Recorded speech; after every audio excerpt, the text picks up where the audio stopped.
اعوذ باللہ من الشیطان الرجیم بسم اللہ الرحمن الرحیم الحمد للہ رب العالمین والصلاة والسلام علی اشرف الانبیاء والمرسلین سیدنا و مولانا ابو القاسم محمد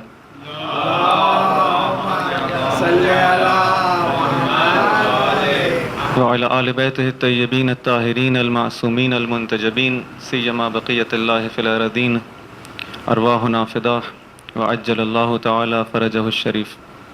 اما بعد فقد قال اللہ سبحانہ وتعالی فی کتابہ الحکیم اعوذ باللہ من الشیطان الرجیم بسم اللہ الرحمن الرحیم الف لام را کتاب انزلناہ الیک لتخرج الناس من الظلمات الی النور باذن ربہم الی صراط العزیز الحمید. ایک درود بجے محمد و آل محمد.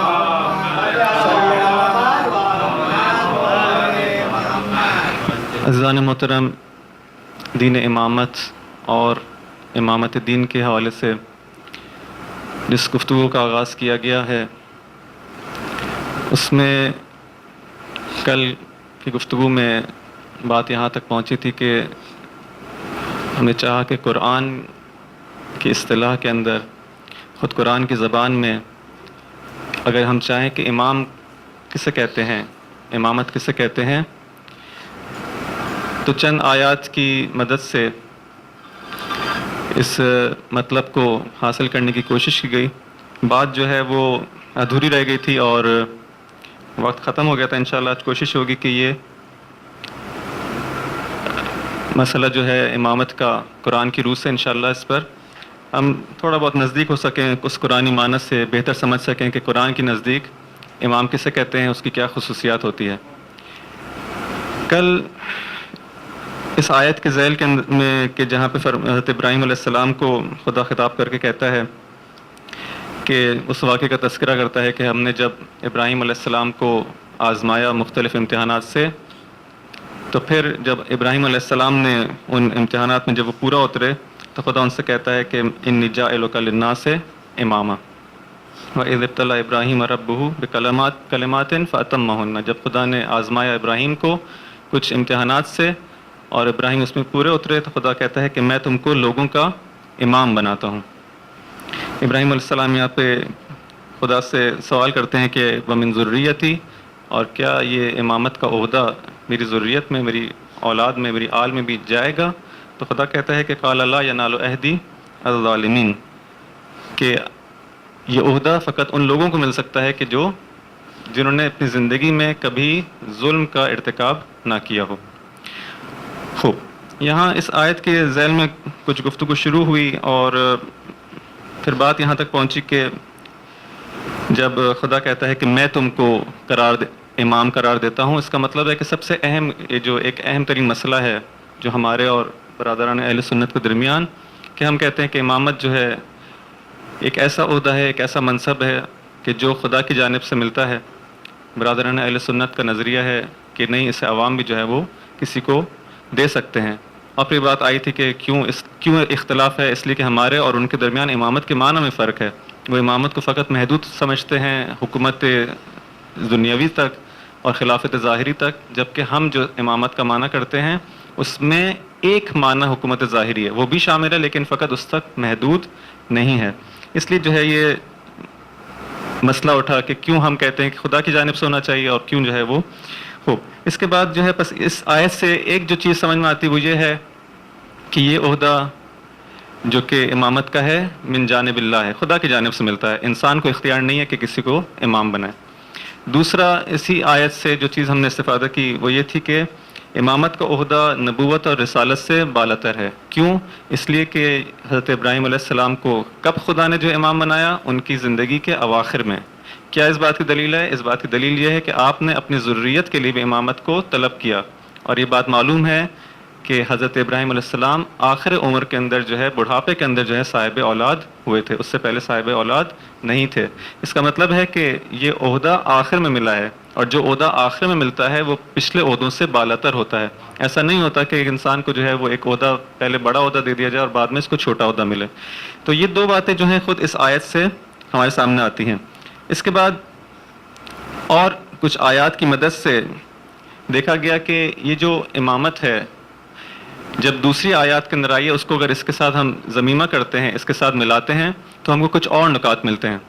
وہ آیت کیا تھی؟ وہ آیات وہ تھیں کہ جہاں پر امام کا جب لفظ آتا ہے تو خدا اس کے ساتھ ایک قید لگاتا ہے، مثلاً وَوَهَبْنَا لَهُ إِسْحَاقَ وَيَعْقُوبَ نَافِلَةً وَكُلًّا جَعَلْنَا صَالِحِينَ وَجَعَلْنَاهُمْ أَئِمَّةً يَهْدُونَ بِأَمْرِنَا، کہا کہ ہم نے اسحاق و یعقوب کو جو ہے وہ امام بنایا، ہم نے ان کو امام بنایا، اور کیا کیا ساتھ میں کہ ان کی خصوصیت یہ تھی کہ یہدون بامرنا، یہ ہمارے امر سے ہدایت کرتے ہیں۔ اسی طرح سے دوسری آیت کے اندر وجعلنا منہم ائمۃ یہدون بامرنا لما صبروا وکانوا بآیاتنا یوقنون، یہاں اس آیت کے اندر بھی جو ہے جب امامت کا ذکر ہوا اور کہا کہ ہم نے ان کو امام بنایا، ہم نے امام بنایا، تو کیا فوراً کہا کہ یہ کیا کرتے ہیں؟ یہدون بامرنا۔ اس کے بعد ہم نے کہا کہ جب اگر ہم سمجھنا چاہیں کہ یہ یہدون بامرنا کیا ہے، یعنی ہدایت کرتے ہیں ہمارے امر سے، اس امر کو سمجھنے کے لیے ہم کو کچھ اور آیات کا جو ہے اس کی ہیلپ چاہیے ہوگی۔ سورہ یاسین کی اس آیت کی تلاوت کی گئی، انما امرہ اذا اراد شیئا ان یقول لہ کن فیکون فسبحان الذی بیدہ ملکوت کل شیء، کہ یہاں پہ ذکر ہوا کہ امر کیا ہے۔ اس آیت میں تھا کہ ہم امر کے ہمارے امر سے ہدایت کرتے ہیں، اور سورہ یاسین میں اس امر کو سمجھایا گیا، کہا کہ ہمارا امر در حقیقت یہ ہے کہ جب ارادہ کرتا ہے خدا کسی چیز کا تو وہ چیز ہو جاتی ہے، ارادہ کرنا یہاں اور وہ چیز اس چیز کا ہو جانا وہاں، اس کے درمیان کوئی وقفہ نہیں ہے، فوراً انما امرہ اذا اراد شیئا ان یقول لہ کن فیکون۔ یہ کن کا بھی لفظ جو ہے فقط جو ہے ہمارے ذہنوں کو نزدیک کرنے کے لیے، ورنہ خدا کوئی لفظ کن کہتا نہیں ہے۔ یہ بات جو ہے وہ کل گزر چکی، اس سے جو ہے میں جلدی سے رد ہوتا ہوں۔ اسی طرح سے جو ہے وما امرنا الا واحدہ کلمہم بالبصر، ایک اور جگہ پہ اس امر کو سمجھایا گیا کہ ہمارا امر جو ہے وہ واحد ہے، جس طرح سے ایک آنکھ کا ایک پلک جھپکنا، یہاں پر بھی جو ہے اس کے اندر اس بات کو بتایا جا رہا ہے کہ امر جو ہے ہر قسم کے زمان و مکان کی قید سے آزاد ہے، ان تمام چیزوں سے آزاد ہے۔ وہاں پہ کہا گیا کہ خدا ارادہ کرتا ہے وہ چیز ہو جاتی ہے، یعنی کسی زمان کا، کسی تغیر تبدل کا، کسی اس کے اندر پروسیس کا منتظر نہیں ہے، ارادہ کرنا وہاں ہے اور اس چیز کا ہو جانا وہاں ہے۔ اس کے بعد یہ بات بیان ہوئی کہ جتنی بھی موجودات ہیں، جتنی بھی اشیاء ہمارے سامنے ہیں، ان سب کے در حقیقت دو پہلو ہیں، دو رخ ہیں۔ ایک وہ رخ ہے جس سے وہ خدا کی جانب اس کا تعلق ہے، اور ایک وہ رخ ہے جو ہم یہاں پر دیکھتے ہیں۔ در حقیقت ہم کو جو تغیر و تبدل، یہ سارا پروسیس، یہ جو گریجول پروسیس ہے اشیاء کا، ایک چیز وجود میں آتی تو آہستہ آہستہ آہستہ، یہ سب جو ہے وہ پروسیس ہے، وہ چیز ہے، وہ رخ ہے جو کہ جس کو ہم خلق کا نام دیتے ہیں۔ ہر شے کے دو رخ ہیں، ایک اس کا یہ والا رخ ہے جسے ہم دیکھ رہے ہیں، اور ایک وہ رخ ہے جو خدا سے منسوب ہے۔ وہ جو خدا سے منسوب جو چہرہ ہے ہر چیز کا، وہ امر کہلاتا ہے، اور جو یہ والا جو چہرہ ہے جسے ہم دیکھتے ہیں اپنی آنکھوں سے، وہ خلق ہے۔ خدا جو کہہ رہا ہے کہ ہم ائمہ کو، جن کو ہم نے امام بنایا، وہ در حقیقت کیا کرتے ہیں؟ یہدون بامرنا، ہمارے امر سے ہدایت کرتے ہیں۔ اسی سورہ یاسین سے استفادہ کیا گیا، اس سے مدد لی گئی سمجھنے کے لیے کہ امر در حقیقت کیا ہے؟ ملکوت ہے۔ ملکوت یعنی باطن اشیاء، باطن اشیاء یا حقیقت اشیاء۔ بس امام علیہ السلام جو ہدایت کرتے ہیں وہ اس عالم ملکوت کے اوپر جسے ہم نہیں دیکھ رہے، لیکن جو منسوب ہے ڈائریکٹ خدا سے، اس پر اس کا احاطہ ہے، اس کو جانتا ہے، اور اس کے ذریعے سے جو ہے وہ ہدایت کرتا ہے۔ کیوں؟ اس لیے کہ ہدایت کا تعلق اس سے دلوں سے ہے اور اعمال سے ہے۔ ہدایت کا تعلق جو ہے الفاظ سے نہیں ہے، انسان کے دلوں سے ہے اور اس کے اعمال سے ہے۔ جب یہ باطن اشیاء جو ہیں، جو دل سے ہم کہتے ہیں دل کا حال، جو اندرونی کیفیت ہے، اس کو جانتا ہے، اس پر احاطہ رکھتا ہے، اور اس طرح سے پھر ہدایت کرتا ہے۔ اور یہی فرق ہے امام کا اور رسول کا۔ رسول جو ہے جب ہدایت کرتا ہے تو اس کے وہ الفاظ کے ذریعے سے مثلا نصیحت کرتا ہے، آیات کی تلاوت کرتا ہے کہ یہ دین ہے، یہ شریعت ہے، جس کو وہ جو قبول کرنا چاہتا ہے وہ قبول کرتا ہے، جو قبول نہیں کرنا چاہتا وہ قبول نہیں کرتا۔ فرق کیا ہے نبی میں اور رسول میں اور امام کے اندر؟ بالآخر یہ تین الگ الگ عہدے ہیں، جبھی ان کے ایک کا نام نبی ہے، ایک کا نام جو ہے رسول ہے، ایک کا نام امام ہے۔ اگر تینوں ایک ہوتے تو ایک ہی نام ہوتا۔ نبی وہ ہے جو خبر لاتا ہے، رسول وہ ہے جو کہ اس پیغام کو پہنچاتا ہے۔ بس امام کیا ہے؟ خدا کہتا ہے امام وہ ہے کہ یہدون بامرنا۔ فرق کیا ہے اس کے اندر؟ یعنی امام وہ ہوتا ہے کہ جو صرف بتا نہیں دیتا کہ راستہ یہ ہے، تم جانا چاہو تو چلے جاؤ، نہیں، ہاتھ پکڑ کر لے جاتا ہے۔ یہدون بامرنا، چونکہ اس کا دلوں کے اوپر اس کا تصرف ہے، دل اس کے اختیار میں ہے، دلوں کو حال کو جانتا ہے، اعمال اس کے سامنے مکشوف ہیں۔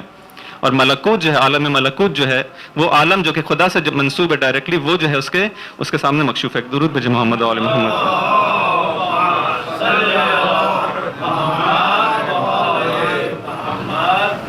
خوب، اس کے بعد جو ہے اب آج یہاں سے جو ہے یہ کل کی گفتگو تھی، اس کے بعد جو ہے آج دیکھیں ایک اور آیت کے اندر ارشاد ہوتا ہے کذالک نوری ابراہیم ملکوت السماوات والارض ولیکون من الموقنین. ہم نے ابراہیم علیہ السلام کو کیا کیا؟ ان کو جو ہے ملکوت سماوات و ارض کو جو ہے وہ دکھا دیا. کیوں؟ ولیکون من الموقنین، تاکہ وہ یقین والوں میں سے ہو جائیں، اہل یقین بن جائیں. اس آیت کو اپنے ذہن میں رکھیں. دوسری آیت میں جہاں پر امام کا تذکرہ آیا تھا کہ کہا تھا کہ ہم ان کو امام بناتے ہیں، وہاں کیا کہا تھا؟ وَجَعَلْنَاهُمْ أَئِمَّةً يَهْدُونَ بِأَمْرِنَا لَمَّا صَبَرُوا وَكَانُوا بِآيَاتِنَا يُوقِنُونَ. ائمہ کون ہے کہ جو جن کو ہم ائمہ بناتے ہیں در حقیقت ہدایت کرتے ہیں ہمارے امر کے ساتھ، اور پھر اس کی قید بتائی، اس کا سبب بتایا کہ ہم کیوں امام بناتے ہیں، جب وہ صبر کرتے ہیں. وَكَانُوا بِآيَاتِنَا يُوقِنُونَ. دو کوالٹیز ہوتی ہیں ائمہ کے اندر، ایک اس اہل صبر ہوتے ہیں اور دوسرا وہ ہماری آیات پر یقین رکھتے ہیں، اہل یقین ہوتے ہیں. اس آیت کے اندر بھی کیا کہا کہ جب ہم نے ابراہیم علیہ السلام کو جو ہے ملکوت السماوات و ارض دکھا دیا تو کیوں دکھایا؟ تاکہ وہ اہل یقین بن جائیں. اس کا مطلب کیا ہے کہ اہل یقین ہونا اور کسی کے سامنے جو ہے ملکوت کا کشف ہونا، یہ دونوں ساتھ ساتھ ہیں. یعنی جو شخص اہل یقین ہوگا اس کے سامنے جو ہے ملکوت جو ہے وہ عیاں ہوگا، اس کا مشاہدہ کر رہا ہوگا، اور جس کے سامنے ملکوت عیاں ہوگا، واضح ہوگا، اس کا مشاہدہ کر رہا ہوگا، مقام مشاہدے کے اوپر ہوگا، وہ اہل یقین ہوگا. خوب، اس سے کیا استفادہ ہوتا ہے؟ ہم اس سے استفادہ کرتے ہیں کہ دیکھیں یہ دونوں چیزیں پر ساتھ ساتھ ہیں. یہ دونوں چیزیں جو ہے وہ ملکوت کا کشف ہونا اور اہل یقین ہونا، یہ ساتھ. جب جو کوئی امام ہوگا، جو امام ہوگا اس کے لیے جو ہے ملکوت کیا ہوگا؟ سامنے ہوگا، واضح ہوگا، دیکھ رہا ہوگا. اس کے لیے کوئی چیز چھپی ہوئی نہیں ہوگی. جو چیزیں ہمارے لیے چھپی ہوئی ہیں لیکن اس کے سامنے آیا ہوں گی. جس کو سورہ تکاثر کے اندر کس طرح سے بیان ہوا؟ کہتے ہیں کلا لو تعلمون علم الیقین لترون الجحیم. اگر تم اہل یقین ہوتے تو جہنم کو دیکھ لیتے، جہنم کو دیکھ لیتے، مشاہدہ کر لیتے. اس کا مطلب کیا ہے؟ اس سے جو ہے اس سے قطع نظر کہ ہماری اس گفتگو سے ایک اور بہت لطیف معنی بھی جو ہے سمجھ میں آتا ہے. دیکھیں ہم سمجھتے ہیں کہ جہنم جو ہے بعد میں آئے گی، بعد میں آنے والی ایک چیز ہے. در حقیقت خدا کیا کہہ رہا ہے کہ اگر تم اہل یقین ہوتے تو تم دیکھ لیتے. اس کا مطلب ہے کوئی چیز ابھی ہے جس کو خدا کہہ رہے ہیں نا کہ اگر تمہاری آنکھیں کھلی ہوئی ہوتی اور تم ان پردوں کو ہٹا دیا جاتا تم اسی وقت دیکھ لیتے. اس کا مطلب ہے کہ اسی وقت جہنم اور جنت موجود ہے، اسی وقت موجود ہے.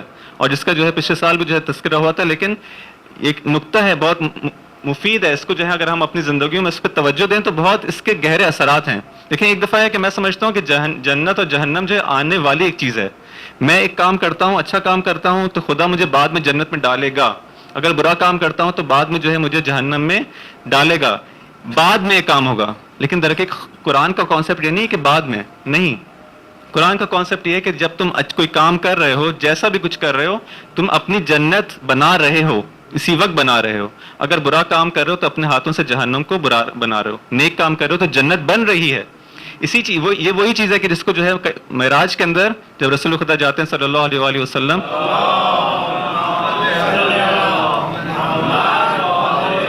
تو کیا دیکھتے ہیں کہ فرشتے جو ہیں وہ کبھی محل بناتے ہیں اور کبھی جو ہے وہ کسی کا محل جو گرا دیتے ہیں.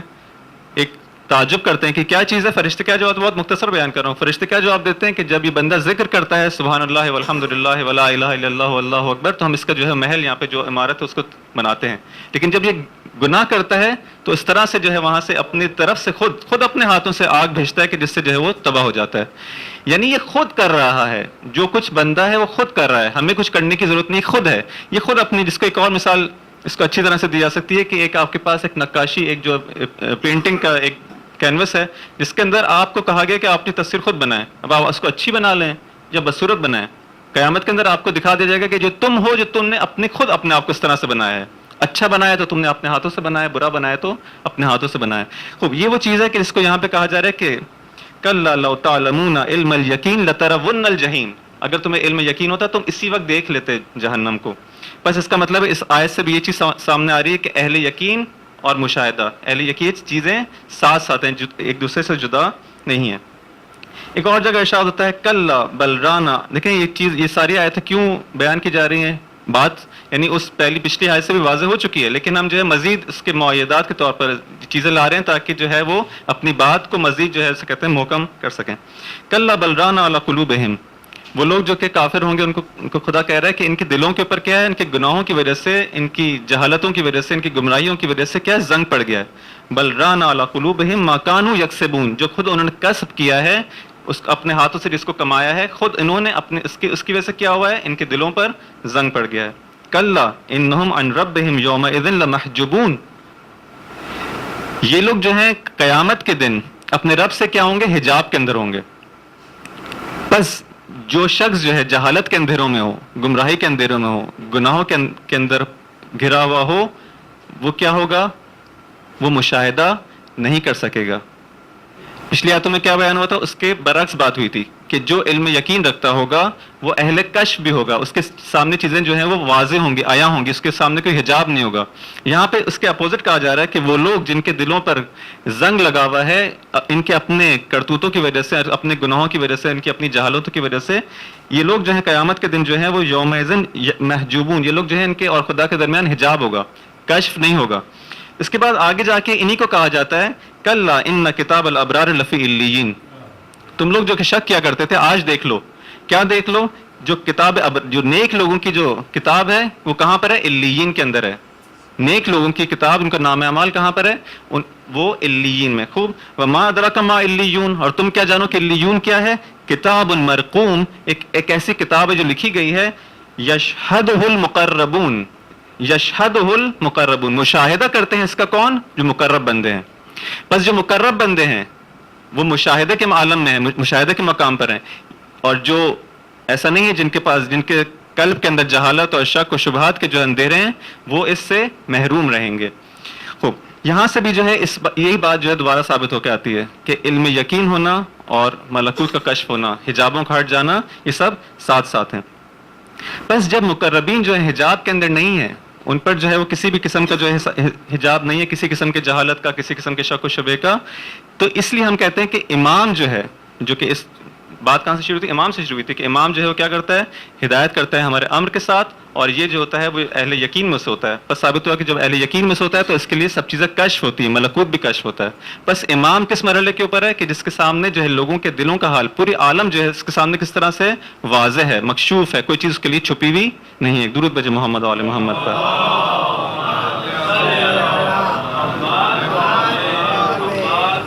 خوب. اس کے بعد آگے بڑھتے ہیں، ایک اور آیت کی طرف جاتے ہیں. ارشاد ہوتا ہے یوم ندعو کل اناس بامامہم، ہم اس دن سب لوگوں کو، کل اناس، جتنے بھی لوگ ہیں، یعنی جو اول خلقت سے لے کر قیامت تک آئے ہیں، سب کو ان کے امام کے ساتھ جو ہے بلائیں گے. یعنی ہر شخص جو ہے اپنے امام کے ساتھ آئے گا. بعض کو جو ہے جو ائمہ کفر ہوں گے، کیونکہ قرآن کے اندر جو ہے ان کو بھی امام کہا گیا، مثلا فرعون کو بھی جو ہے کہا گیا، لیکن وہ کیا ہے، وہ ائمہ کفر میں سے ہے، اور کچھ جو ہے ائمہ ہدایت ہیں. تو ہر شخص کو جو بھی ہوگا دنیا کے کسی زمان کے اندر بھی آیا ہو، اول آدم سے لے کر آخر قیامت تک، کہیں بھی رہتا ہو، کسی بھی مکان میں رہتا ہو، اس کو بلایا جائے گا اس کے امام کے ساتھ. اب اس سے کیا ثابت ہوتا ہے؟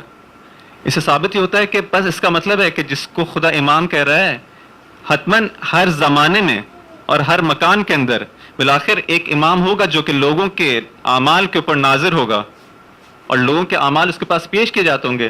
جبھی جو ہے اس کو، ان تمام افراد کو بالآخر ان امام کے ساتھ جو بلایا جائے گا، مجھے میرے اپنے زمانے کے امام کے ساتھ بلایا جائے گا، ان کو ان کے زمانے کے امام کے ساتھ بلایا جائے گا. لیکن اس کا مطلب کیا ہے کہ ہر زمانے کے اندر کیا ہونا چاہیے، ایک امام ہونا چاہیے کہ جو قیامت میں ان سب کو جو ہے وہ لے کر جائے گا. بس اس کا مطلب ہے کہ کوئی بھی زمانہ جو ہے اور کوئی بھی مکان جو ہے وہ حجت خدا سے یا امام سے جو ہے وہ خالی نہیں رہ سکتی. درود بھیجے محمد و آل محمد. بالکل فہرست وار جو ہے ان آیات کو بیان کروں، اس کے بعد جو ہے وہ چند نکات ہیں 6-7 جو کہ امامت کے بارے میں انشاءاللہ. اس کے بعد ایک اور آیت کے اندر ہم دیکھتے ہیں، ارشاد ہوتا ہے افمن یہدی الی الحق احق ان یتبع، افمن یہدی الی الحق، آیا وہ جو کہ ہدایت کرتا ہے حق کی جانب، احق ان یتبع، آیا وہ سزاوار تر نہیں ہے کہ اس کی جو ہے پیروی کی جائے؟ کس کے مقابلے میں سزاوار تر نہیں ہے؟ امن لا یہدی الا ان یہدی، اس کے مقابلے میں کہ جو ہدایت نہیں کر سکتا مگر جبکہ اس کی ہدایت کی جائے، یعنی اس کو خود ہدایت کا محتاج ہے، پھر کسی کی جو ہدایت کر سکتا ہے، جو خود ہدایت کا محتاج ہے. خدا کمپیئر کر رہا ہے دو چیزوں کے درمیان، ایک مقابلہ کر رہا ہے، ایک جسے کہتے ہیں کہ تقابل ہے، کمپیریزن ہے، مقایسہ ہے. کہ دیکھو دو طرح کے لوگ ہیں. ایک وہ لوگ ہیں کہ جو ہدایت یافتہ ہیں بذات ہی, وہ محتاج نہیں ہے کسی اور کی ہدایت کے, اور ایک وہ لوگ ہیں کہ جو محتاج ہے کسی اور کی ہدایت کے. اب تم سے کہا جا رہا ہے تم جو صاحبان عقل ہو خود سوچ لو, اس کی وہ سزاوار ہے پیروی کا کہ جو خود فی ذات بنفس ہی جو ہے وہ ہدایت یافتہ ہے, اس کسی کے سامنے اس نے جو ہے وہ زانو تلمذ طے نہیں کیا, یا وہ کہ جو محتاج ہے ہدایت کا. تم کس کی ہدایت کرنا, کس سے جو ہے اس کو پیروی کرنا چاہو گے, کس کو فالو کرنا چاہو گے؟ جواب پتہ نہیں دیا یہاں پہ, یہ نہیں کہا, آپ کے اپنے اوپر چھوڑ دیا کہ تم خود بتاؤ کس کی ہدایت کرو گے. معلوم ہے ہر انسان کا دل کیا کہے گا, ہر انسان جو ہے شہادت دے گا کہ ہاں ہم اس کی ہدایت, ہم اس کو پیروی کرنا چاہتے ہیں کہ جو خود بخود سے مراد البتہ یہ نہیں کہ خدا نہیں, خدا نے ان کو کسی انسان کا محتاج نہیں, منظور یہ ہے کہ کسی انسان کا محتاج نہیں, بس ایسے شخص کی, ہر انسان کہے گا ہم ایسے شخص کو فالو کرنا چاہتے ہیں. اس کا مطلب کیا ہے کہ کچھ لوگ ایسے ہیں, کچھ ذوات ایسی ہیں کہ جو محتاج نہیں ہے کسی کی ہدایت کی. اور وہ لوگ کون ہیں؟ یہی لوگ جو ہیں وہ کیا کر سکتے ہیں؟ یہدی الی الحق, یہی لوگ جو ہیں وہ حق کی جانب جو ہیں وہ لا سکتے ہیں. اس کو دیکھ کے آئے یہدونا بامرنا سے ملائیں. بس امام کون ہوتا ہے کہ جو ہدایت کرتا ہے ہمارے امر کے ساتھ. یہ والی آیت کہہ رہی ہے کہ وہ لوگ سزاوار ہیں ہدایت کے کہ جو خود بخود ہدایت یافتہ ہوں. اس کا مطلب ہے کہ امام جو ہے وہ کیا ہوتا ہے, کسی اور کے سامنے جو ہے ہدایت کا جو ہے وہ طلب کا محتاج نہیں ہوتا, بلکہ اس کو ہدایت جو ہے اور علم جو ہے تمام جو ہے خدا کی جانب سے ملتا ہے. اس کے سامنے کوئی گمراہیاں, کوئی ضلالت نہیں ہوتی, وہ عصمت کے اس مقام پر فائز ہوتا ہے. درود بجا محمد و آل محمد.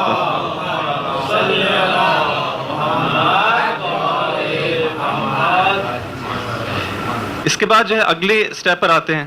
دوبارہ سے اگر ہم اس آیت کی طرف جائیں, کس آیت کی طرف جہاں پہ کہا گیا تھا وَجَعَلْنَاهُمْ أَئِمَّةً يَهْدُونَ بِأَمْرِنَا, یہاں پر آگے جا کے اسی آیت کا اگلا ٹکڑا کیا ہے, وَأَوْحَيْنَا إِلَيْهِمْ فِعْلَ الْخَيْرَاتِ. یہ جو ائمہ ہے جو ہمارے امر سے ہدایت کرتے ہیں, در حقیقت یہ کیا ہے؟ وَأَوْحَيْنَا, ہم نے ان پر وحی کی. کس چیز کی وحی کی؟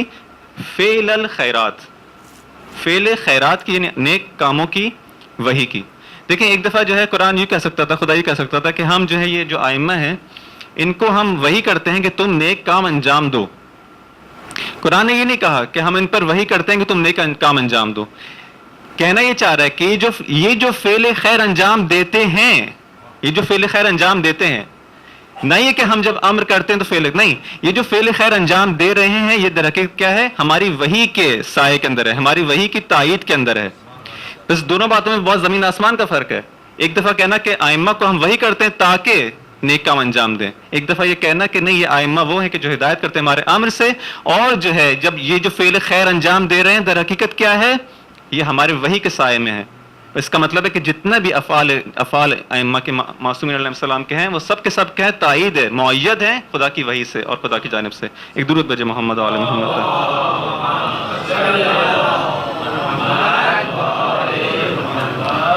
اور اس کے بعد جو ہے آخری وہ جو نقطہ جو پچھلے سالوں میں بھی بیان ہو چکا ہے لیکن بعض افراد چونکہ نئے ہیں اس لیے جو ہے دوبارہ سے ایک عصمت کے اوپر جو ہے وہ اس آیت کے اندر جو جس سے بات سٹارٹ ہوئی تھی حضرت ابراہیم علیہ السلام کی, وہ بیان ہوتی چلی جائے تو یہ بات جو ہے یہ بحث یہاں پہ مکمل ہو جائے. ارشاد ہوا تھا کہ اذ ابتلى ابراہیم ربہ بکلمات فاتمہن, کہ جب ابراہیم کو خدا نے کلمات سے بعض امتحانوں سے آزمایا اور ان کو پورا کر دکھایا آپ نے, تو خدا نے کہا کہ میں تمہیں جو ہے لوگوں کا امام بناتا ہوں. قال ومن ذریتی, اور میرے ذریت کا کیا ہوگا, میری اولاد کا کیا ہوگا؟ تو خدا کیا کہتا ہے؟ لا ینال عہدی الظالمین, یہ میرا عہد ہے. یہاں سے دوبارہ سے بات, میرا عہد ہے, لوگوں کا دیا ہوا نہیں, میرا عہد ہے, یہ ظالمین تک نہیں پہنچ سکتا. یہاں پر علامہ طباطبائی نے بہت اچھا جو اپنے استاد سے جو ہے میں پہلے بھی بیان کر چکا ہوں اس کو جو بیان کرتے ہیں کہ انہوں نے کہا کہ دیکھیں یہاں پہ 4 صورتوں سے بات خالی نہیں ہے. حضرت ابراہیم علیہ السلام جو دعا مانگ رہے ہیں کہ میری اولاد میں سے, میری ذریت میں بھی جو ہے یہ عہدہ میں چاہتا ہوں پہنچ جائے امامت کا, تو یہ حضرت ابراہیم علیہ السلام کن لوگوں کے لیے دعا مانگ سکتے ہیں؟ کن لوگوں کے لیے مانگ سکتے ہیں؟ 4 ہمارے پاس فرضی ہیں. اب دیکھیں گے کون سے فرضیے کے لیے یہ دعا صحیح ہو سکتی ہے. ایک دفعہ وہ انسان ہے کہ جو زندگی میں شروع سے ظالم رہا اور بعد آخر تک ظالم رہا, ایک وہ ہے کہ جو شروع سے لے کر آخر تک جو ہے وہ ظالم نہیں تھا, نہ پہلے ظالم رہا, از اول تا آخر کبھی ظالم نہیں رہا. ایک وہ ہے کہ جو شروع میں تو ظالم تھا لیکن بعد میں توبہ کر کے ظلم سے جو ہے وہ ہٹ گیا. اور چوتھا وہ ہے کہ جو پہلے تو جو اچھا تھا بعد میں ظالم ہو گیا. دیکھیں اس سے تو 4 حالتوں سے کوئی بات خالی نہیں ہے. ہر انسان انہی 4 میں سے کسی ایک میں فٹ ہوگا, یا اول تا آخر ظالم ہے, یا اول تا آخر ظالم نہیں ہے, یا شروع میں ظالم ہے بعد میں صحیح ہو گیا, یا پہلے صحیح تھا بعد میں ظالم ہو گیا. صحیح ہے. اب حضرت ابراہیم علیہ السلام کس کے لیے دعا مانگ سکتے ہیں؟ یہ جو کہہ رہے ہیں کہ اے خدا میری ذریت میں بھی امام قرار دے, تو آیا اس کے لیے دعا مانگ سکتے ہیں کہ جو پہلے بھی ظالم تھا اور آخر تک ظالم رہا؟ معلوم ہے کہ نہیں. حضرت ابراہیم علیہ السلام اس کے لیے دعا نہیں مانگ سکتے کہ ظالمین کو یہ عہدہ مل جائے، وہ جو کہ از اول تا آخر ظالم ہے. اچھا وہ جو کہ پہلے اچھا تھا بعد میں ظالم ہو گیا، شروع اوائل زندگی میں اچھا تھا ظالم نہیں تھا فرض کریں، بعد میں ظالم ہو گیا، کیا اس کے لیے مانگ سکتے؟ نہیں، اس کے لیے بھی نہیں مانگ سکتے. جس کا عاقبت خراب ہے، جو عاقبت جو ہے وہ اس کا ظلم پر ہے، اس کے لیے بھی امام حضرت ابراہیم دعا نہیں مانگیں گے. دو حالت باقی بچ جاتی ہیں. ایک وہ ہے کہ جو اول تا آخر جو ہے ظالم نہیں رہا. ظلم سے کیا مراد ہے؟ کبھی اس نے کوئی گناہ، کوئی شرک، کسی قسم کا جو اس کے اوپر، اس کی ذات کے اوپر کوئی دھبا موجود نہیں ہے، نہ گمراہی کا نہ ضلالت کا، کوئی بھی نہیں، صاف ہے صاف ہے. یا اس کے لیے دعا مانگیں کہ جو اول تا آخر اس طرح کا ہے، یا اس کے لیے مانگیں گے زیادہ سے زیادہ کہ جو اول تو ظالم تھا لیکن بعد میں جو ہے وہ کیا رہا، بعد میں اس نے توبہ کر لی اور اچھا ہو گیا. یہ دو حالتیں باقی بچتی ہیں. خدا جب کہہ رہا ہے کہ میں تم نے جو دعا کی ہے اس میں سے یہ عہدہ ظالمین کو نہیں پہنچے گا، دو ہی حالتیں تھی نا. اس میں سے کس کو جو ہے وہ نفی کی جا رہی ہے؟ اس کا مطلب اس کی نفی کی جا رہی ہے جو شروع میں تو جو ہے ظالم تھا لیکن بعد میں اچھا ہو گیا. لیکن خدا کہہ رہی ہے اس کو بھی نہیں ملے گا. بس کس کو ملے گا؟ وہ اس ذات کو ملے گا کہ جو اول تا آخر جو ہے وہ ظلم سے جو ہے بری رہا ہو اور ہمیشہ ہمیشہ معصوم رہا ہو. ایک درود بھیجو محمد و آل محمد پر.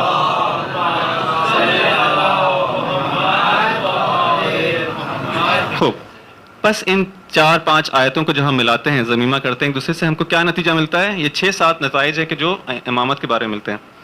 پہلا نقطہ کیا ہے کہ امامت جو ہے وہ خدا کی جانب سے ایک ملنے والا عہدہ ہے. خدا اس کو معین کرتا ہے، انسان اس کو معین نہیں کر سکتا، یہ خدا کے ہاتھ میں ہے. دوسرا نقطہ کیا واضح ہوتا ہے کہ جو امام ہے وہ معصوم ہوتا ہے. 2-3 آیتوں سے جو ہے اس بات تک ہم پہنچتے ہیں. کوئی زمانہ جو ہے امام سے خالی نہیں ہوتا، ہر زمانے میں حجت خدا موجود ہوتی ہے. امام جو ہے وہ وحی الہی اور خدا کی جانب سے جو ہے معید ہوتا ہے، اس کی تائید ہوتی ہے، اس کی نصرت ہوتی ہے. اعمال بندگان جو ہیں، جتنے بھی اعمال ہیں، وہ سب کے سب امام کے سامنے جو ہے وہ واضح اور اس کے سامنے روشن اور عیاں ہوتے ہیں، اس سے پوشیدہ نہیں ہوتے. چھٹا نقطہ ہے یہ کہ امام جو ہے ہر اس چیز سے آگاہ ہوتا ہے کہ جو انسان کے لیے ضروری ہے. کیوں؟ اس لیے اس آیت میں تھا کہ امام جو ہے کسی کی ہدایت کا محتاج نہیں ہے. ایسا نہیں ہو سکتا کہ بشر کو جو ہے انسان کو کبھی کسی چیز کی ضرورت ہو، اس کا علم چاہیے اور امام کے پاس وہ نہ ہو. امام کے پاس سارا کا سارا علم جو ہے وہ موجود ہوتا ہے. امام اپنے زمانے میں سب سے افضل ہوتا ہے. کیوں؟ کیونکہ اگر یہ ساری خصوصیات جو ہیں کسی اور کے اندر ہوں جو اس سے بھی زیادہ افضل ہو، تو ضروری ہے کہ امامت جو ہے خدا اس کو دے. خدا کے نزدیک جو ہے یہ رشتہ داریاں اور یہ سب نہیں ہے، سفارشیں نہیں ہیں. خدا جو ہے میرٹ کی بنیاد پہ جو سب سے زیادہ افضل ہوگا اس کو امامت دے گا. بس یہ ساری چیزیں جو ہے وہ امام کے اندر موجود ہوتی ہیں. سارے 6-7 نکات جو ہیں وہ قرآن سے جو ہے اگر ہم اس میں جو ہے وہ غور کرتے ہیں تو یہ نکات جو ہے امامت کے بارے میں ہمیں سمجھ میں آتے ہیں. درود بھیجیں محمد و آل محمد پر.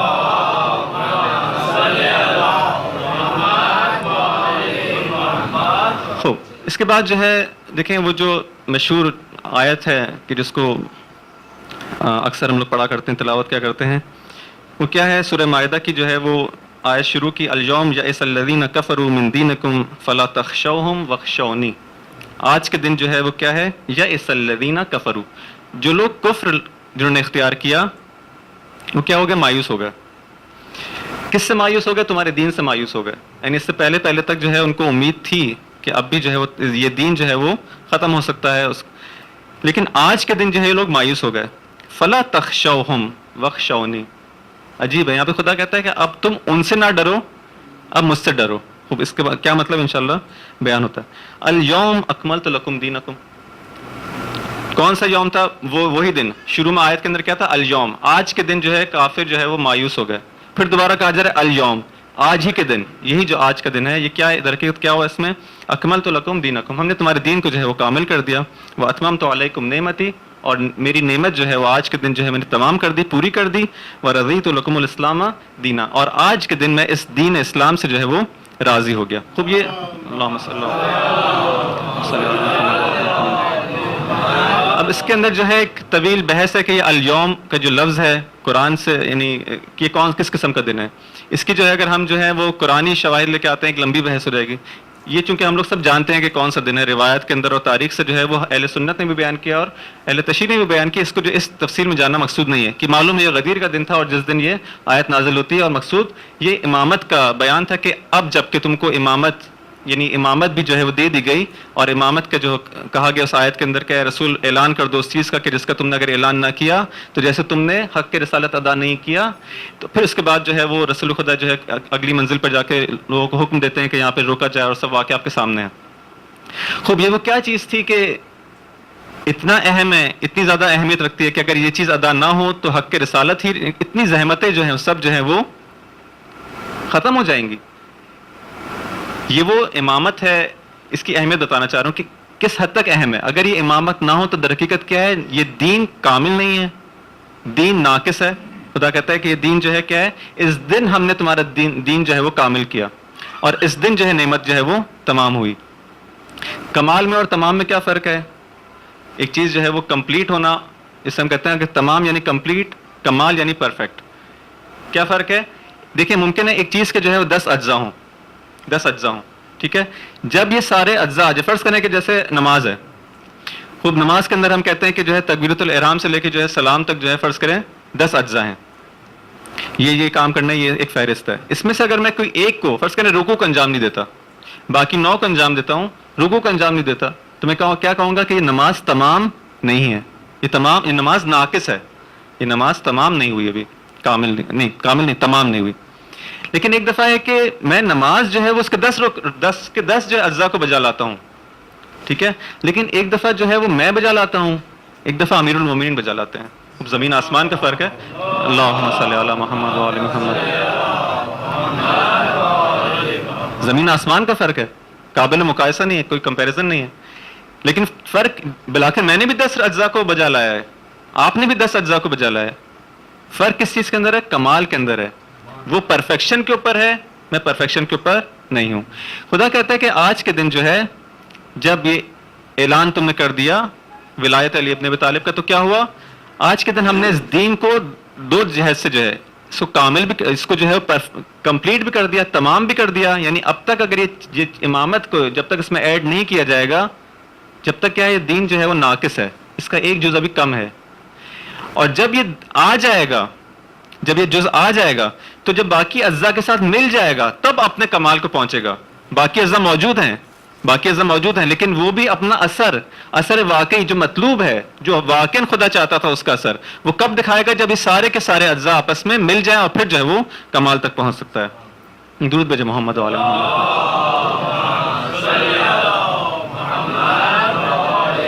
لیکن جو اہم نقطہ ہے وہ یہاں پہ اس عبارت کے اندر تھا. خدا کیا کہتا ہے؟ فلا. اب آج کے دن جو ہے کافر تو جو ہے مایوس ہو گیا. کیوں مایوس ہو گیا؟ وہ یہ سوچ رہا تھا کہ جب رسول خدا اس دنیا سے چلے جائیں گے تو اس دین کا جو ہے پھر کوئی ان کی کوئی اولاد تو ہے جو ہے وہ, جس کو اب تک اس ذہن میں تھا کہ جو ہے ان کا کوئی بیٹا نہیں ہے مثلا جو اس کو سنبھالے, تو ان کے ذہن میں تھا کہ وہ امید تھی ان کو. لیکن جب یہ ہو جاتا ہے, اعلان امامت ہو جاتا ہے, اعلان ولایت ہو جاتا ہے, تو خدا کہتا ہے اب یہ لوگ یہ کافر جو ہے مایوس ہو گئے. اب خدا کہتا ہے ان سے نہ ڈرو, فلا تخشوہم, اب تم ان کی جانب سے مطمئن رہنا, ان سے نہ ڈرنا اب دین کے بارے میں. اب کس سے ڈرنا؟ مجھ سے ڈرنا. عجیب ہے, یعنی اب تک اگر کسی سے ڈر تھا مسلمانوں کو, اسلام کو, کہ کوئی خطرہ پہنچ سکتا ہے, کوئی نقصان پہنچ سکتا ہے, تو کس سے ڈر تھا؟ کفار سے تھا. اب خدا کہتا ہے کہ دیکھو ان سے نہ ڈرنا, اب ڈرنا مجھ سے. یہ عجیب نہیں ہے ایک چیز کہ خود دین کو خدا سے کیا خطرہ ہو سکتا ہے؟ اب خدا کہہ رہے اب مجھ سے ڈرو. کیا مطلب مجھ سے ڈرو؟ خدا کیا نقصان پہنچائے گا اس کو, دین کو؟ خدا تو چاہتا ہی ہے کہ دین کامل ہو جائے. تو خدا کیوں کہہ رہا ہے کہ اب اس کے بعد جو ہے جب یہ امامت آ گئی اور دین کامل ہو گیا, نعمتیں تمام ہو گئی, اب مجھ سے ڈرو. خدا یہ ہمارے سامنے بات دوسری آیات کے ذریعے سے واضح ہے. کیا واضح ہے؟ کہ جب خدا کوئی نعمت دیتا ہے, اگر اس کا جو ہے وہ شکر بجا نہ لایا جائے اور کفران نعمت کیا جائے, تو خدا اس نعمت کو چھین لیتا ہے, واپس لے لیتا ہے. خدا کیا فرماتا ہے؟ ان اللہ لم یکن مغیرا نعمتا. خدا جو ہے تمہاری نعمتوں کو جو اس نے تم کو دی ہیں اس کے اندر چینج نہیں لائے گا. جو جیسی دی ہیں ویسی باقی رہیں گی, تمہیں ملتی واپس نہیں لے گا. مگر کیا؟ نعمتا انعمها قوم حتی, مگر یہ کہ حتی یغیروا ما بانفسہم, مگر یہ کہ وہ اپنے ہاتھوں سے جو ہے اس کو ضائع کرتے ہیں, اپنے ہاتھوں سے ضائع کرتے ہیں. اس لیے خدا کہہ رہا ہے دیکھو سنت الہی ہے میری, یہ سنت الہی, اس کے اندر کوئی تبدیلی نہیں ہے. یہ قانون ہے جو ہمیشہ رہے گا, اس کے اندر کوئی استثناء نہیں ہے, کوئی ایکسیپشن نہیں ہے. جو بھی قوم ہوگی, جس زمانے کے اندر بھی ہوگی, اگر جو ہے جب خدا کو نعمت دے گا اس کی قدر کرے گی تو وہ نعمت باقی رہے گی. لیکن جو بھی قوم جو ہے جب نعمت دی جائے گی اس کی قدر نہیں کرے گی تو اس کو واپس لے لیا جائے گا. اس لیے جو ہے اب تم کفار سے نہ ڈرو, مجھ سے ڈرو کہ کہیں میں تمہاری اس نعمت کو تم سے واپس نہ لے لوں. یہ ہے وہ مقام. اور واقعاً کیا ہوا, امت نے کیا کیا, اس کی قدر نہیں کی, یہ نعمت جو ہے وہ چھین لی گئی. اور اس کے ساتھ دیکھیں جیسے یہ نعمت چھنتی ہے, ہمارے جو موضوع کا جو دوسرا رخ ہے, موضوع کیا تھا, دین امامت اور امامت دین. ایک دین ہے کہ جس کے اندر فلسفہ امامت, جو نظام امامت کے ساتھ ہے, یہ اس کی اہمیت ہے. اب تک کی جو گفتگو تھی یہ پہلے رخ کی جانب تھی, اب اس کے بعد انشاءاللہ جو ہے وہ دوسرے رخ کے اندر وارد ہوں گے کہ جو ہے امامت اگر دین سے نکل جائے تو پھر کیا یہ دین جو ہے وہ معاشرے کے اندر, اس سوسائٹی کے اندر امامت کر سکتا ہے, حاکمیت کر سکتا ہے, لیڈ کر سکتا ہے, یا دین پھر جو ہے وہ حاکمیت کے قابل نہیں رہے گا. اور ہم دیکھ رہے ہیں آج ہمارے معاشرے کے اندر جو ہے دین ایک کس حالت کے اندر ہے, دین کو حاکمیت حاصل نہیں ہے, دین امام نہیں ہے اس جامع کے اندر. کیوں؟ اس لیے کہ امامت کو اس دین سے جو ہے لوگوں نے نکال دیا. اس کی ایک تاریخی مثال لیں اور بات کو جو ہے وہ ختم کرتے ہیں. دیکھیں جب امامت کو نکال لیا جاتا ہے تو کیا بلا پھر جو ہے وہ معاشرے کے اوپر آتی ہے, جو خدا کہہ رہا ہے پھر مجھ سے ڈرنا, پھر کیا دیکھیں وہ کیا ہے.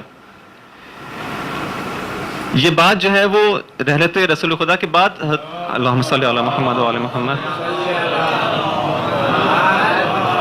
بی بی زہرا سلام اللہ علیہ اپنے خطبے میں جو ہے شروع اسی دن بتا چکی تھی کہ دیکھو تم ابھی تو یہ کام کر رہے ہو, ابھی تم کو احساس نہیں کہ تم کیا کر رہے ہو, لیکن بعد میں دیکھو گے تمہارے ساتھ کیا ہوگا, بعد میں کیا ہونے والا ہے. اس تاریخ کو دیکھ رہی ہیں, اس کو ان کے سامنے جو ہے مکشوف آیا ہے.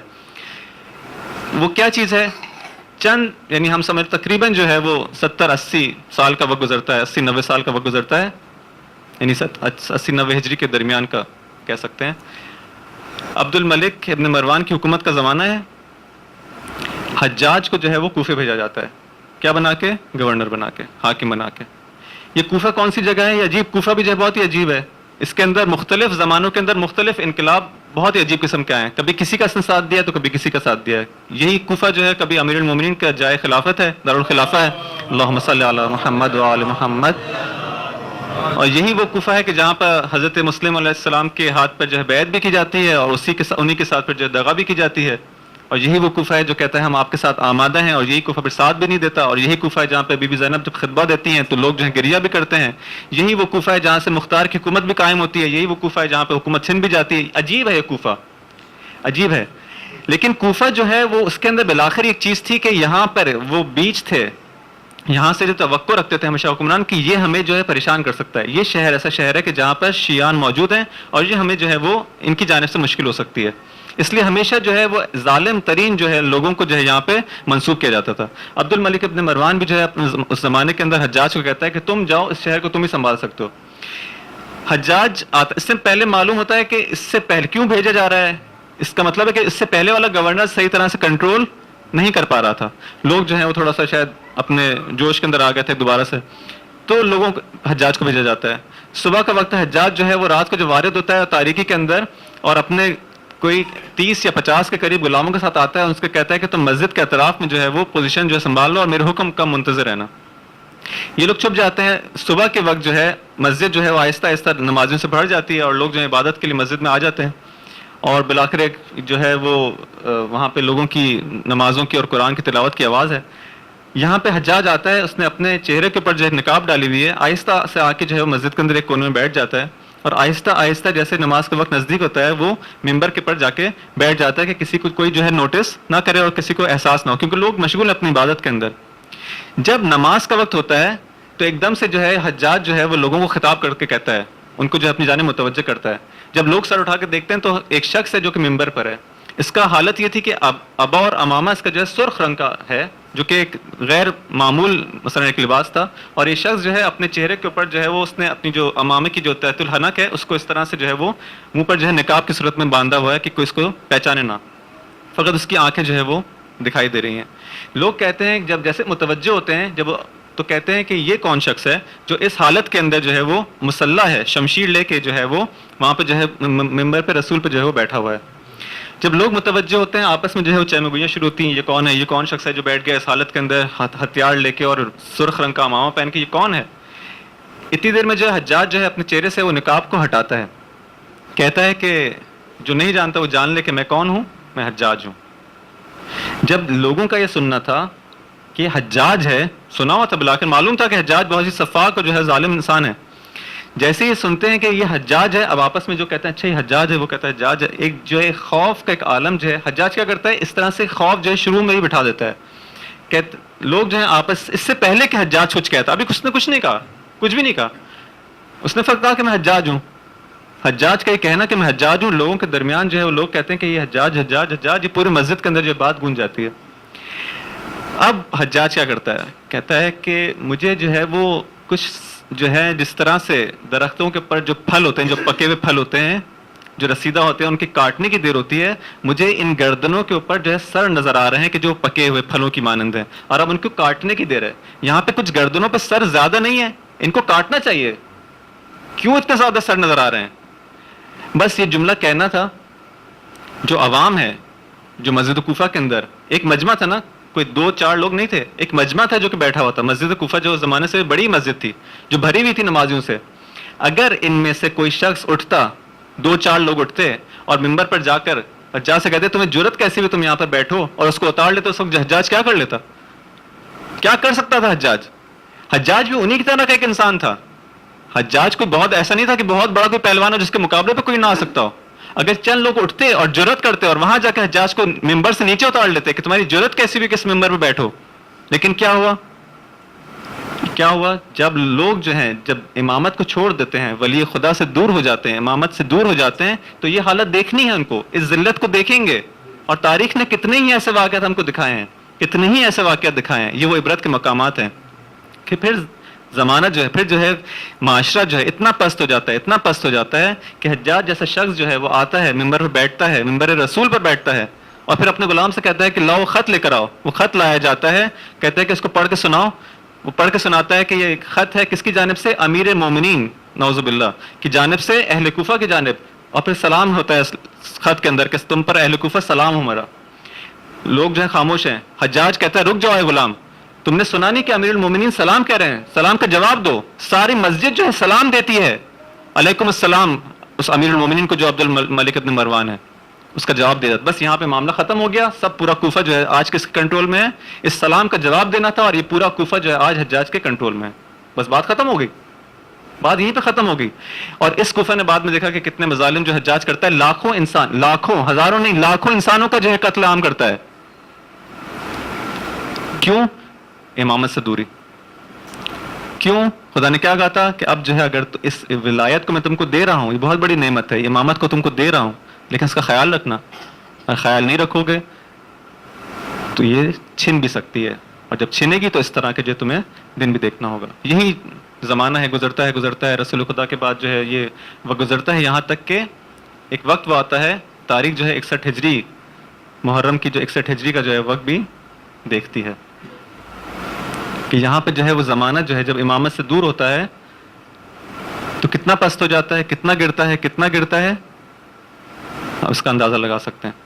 کربلا کے اندر جو ہے وہ کس طرح سے جو ہے وہ یہ قوم اشقیہ جو ہے، ابھی 50 سال کا عرصہ نہیں ہوا رسول خدا کی وفات کو کہ امت یہاں تک پہنچ جاتی ہے، اتنا گر جاتی ہے، اتنا پستی کے اندر جو ہے وہ. عزیزان محترم، زیارت ناہیہ کے اندر امام علیہ السلام جو ہیں کربلا کے کچھ شہیدوں کو جو ہے وہ خاص طور پہ جو ہے وہ نام لے کے جو ہے ان کو یاد کرتے ہیں، خاص طور پہ یاد کرتے ہیں. ان میں سے ایک ایسی ذات ہے، ایک ایسی ہستی ہے جو بظاہر بہت چھوٹی ہے لیکن اس کا مقام بہت بڑا ہے. امام علیہ السلام خاص طور پر اس چھوٹی سی ذات کو جو حقیقتاً بہت بڑی ہے سلام کر کے کہتے ہیں السلام علیکہ ایہا الرضیع الصغیر، اے وہ طفل شیر خوار، سلام ہو میرا تم پر. ایک وہ چھوٹا سا بچہ جو بھی شیر خوار ہے، 6 مہینے کا ہے یا شاید کمتر ہے. یہ بھی وہ بچہ ہے جس نے کربلا کے میدان میں جو ہے وہ قربانی پیش کی ہے. عزیزان محترم، جب امام علیہ السلام کے اصحاب جاتے ہیں، ایک ایک کر کے شہید ہو جاتے ہیں، بنی ہاشم کی نوبت آتی ہے، بنی ہاشم بھی شہید ہو جاتے ہیں. امام علیہ السلام تک و تنہا اس میدان کربلا کے اندر باقی بچ جاتے ہیں. امام ہیں اور ان کے اہل حرم ہیں، اور کوئی اب صحابی اب کوئی بنی ہاشم کا جوان باقی نہیں ہے کہ جو امام علیہ السلام کی مدد کرے اور نصرت کرے. یہاں پر امام علیہ السلام جو ہیں وہ صدا دیتے ہیں, صدا استغاثہ بلند کرتے ہیں. حل من ذاب یذب عن حرم رسول اللہ, کیا کوئی نہیں ہے, کیا کوئی دفاع کرنے والا نہیں رہا اہل حرم کا؟ کیا اب کوئی نہیں بچا تمہارے سامنے ہے یا اہل حرم؟ لیکن کیا اس مجمع کے اندر کوئی نہیں ہے کہ جو رسول خدا کے حرم کا دفاع کرے؟ کیا کوئی نہیں ہے کہ جو مدد کرے؟ کس کی, کس خاطر؟ فقط خدا کے اجر کی خاطر ہماری مدد کو آئے. کیا کوئی ہماری فریاد پر فریاد رسی کرنے والا نہیں ہے اس امید پر کہ اس کو خدا اجر دے گا؟ کیا اب تمہارے درمیان کوئی موحد نہیں ہے, کیا کوئی مسلمان نہیں ہے کہ جو خوف خدا رکھتا ہو؟ جب یہ صدا استغاثہ بلند ہوتی ہے, خیمے میں ایک کوہرام مچتا ہے, گریہ وزاری ہوتی ہے. امام علیہ السلام خیمے کی جانب تشریف لاتے ہیں. خیمے میں آ کے بی بی زینب سے کہتے ہیں, اے زینب مجھے وہ چھوٹا بچہ وہ علی اصغر ذرا لا کے دو, میں اس سے بھی چاہتا ہوں کہ آخری وقت میں ایک وداع کر لوں, اس سے بھی خدا حافظ کرنا چاہتا ہوں. بی بی زینب اس بچے کو لے کر آتی ہیں. امام علیہ السلام خیمے کے باہر تشریف لاتے ہیں, خیمے کے باہر بیٹھتے ہیں, چاہتے ہیں کہ آخری وقت میں اپنے اس چھوٹے سے اس پیارے سے بچے کو ایک بوسہ دے. لیکن تاریخ میں لکھا کہ وہاں پر حرملہ ایک تیر چلاتا ہے, اور کسی شاعر نے کیا خوب کہا, کہتا ہے کہ یہ تیر در حقیقت امام علیہ السلام سے جیت جاتا ہے. امام علیہ السلام چاہتے تھے کہ اپنے بچے کا بوسہ لیں, لیکن یہ تیر امام سے پہلے بوسہ لے لیتا ہے. یہ تیر اس بچے کی گردن پر لگتا ہے, بچہ امام علیہ السلام کے ہاتھوں پر تڑپ جاتا ہے جس طرح سے ایک مچھلی پانی کے باہر تڑپ رہی ہو. امام علیہ السلام جب یہ منظر دیکھتے ہیں واپس خیمے کی جانب آتے ہیں, نہیں معلوم کس طرح سے زینب کو پکارا ہوگا. زینب سے کہتے ہیں, زینب اس بچے کو اپنے ہاتھوں میں لو. نہیں معلوم زینب کا صبر کس قسم کا صبر ہے, زینب نے کس طرح سے اس بچے کو اپنے ہاتھوں میں لیا ہوگا. زینب اس بچے کو ہاتھوں میں لیتی ہیں. امام علیہ السلام اس بچے کے گلے کے نیچے ہاتھ رکھتے ہیں, ہاتھ خون سے پر ہو جاتا ہے. اس طرح سے خون کو آسمان کی جانب پھینکتے ہیں کہ ایک قطرہ بھی زمین پر نہیں آتا. پھر خدا سے مخاطب ہو کر کہتے ہیں, خدا چونکہ تو دیکھ رہا ہے اس لیے یہ مصیبت برداشت کرنا میرے لیے آسان ہے. امام علیہ السلام جاتے ہیں خیمے کے پیچھے, اپنی تلوار سے ایک ننھی سی قبر کھودتے ہیں. ایک ننھی سی قبر کھود کے اس ننھی سی لاش کو اس تپتی ہوئی زمین پر نہیں معلوم کس دل کے ساتھ دفن کرتے ہیں. اسی خون آلود لاش کو جب دفن کر لیتے ہیں, نہیں معلوم حضرت امام حسین علیہ السلام نے تو اس کو برداشت کر لیا, خدا سے کہہ دیا کہ میرے لیے آسان ہے, لیکن نہیں معلوم رباب کو کس طرح سے بتایا ہوگا, نہیں معلوم رباب نے کس طرح سے خبر سنی ہوگی, نہیں معلوم سکینہ نے اپنے بھائی کی شہادت کی خبر کس طرح سنی ہوگی. لعنت اللہ القوم الظالمین. خدایا ہماری اس قلیل سی عبادت کو قبول فرما. خدایا یہ جو امامت اور ولایت کی نعمت تو نے ہمیں دی ہے, اے خدا ہم اس کی اچھی طرح سے اس کی معرفت حاصل کر سکیں, اس کی شناخت حاصل کر سکیں, اس کی قدر کر سکیں, تاکہ جلد از جلد تیری وہ آخری حجت جو پردہ غیب میں ہے اور ہماری منتظر ہے کہ کم آمادہ ہو جائیں, کب اس ولایت کی, کب اس نعمت کی شناخت کر سکیں, کب اس کی قدر کر سکیں, تاکہ وہ دوبارہ جلد از جلد پردہ غیب سے واپس آ سکے.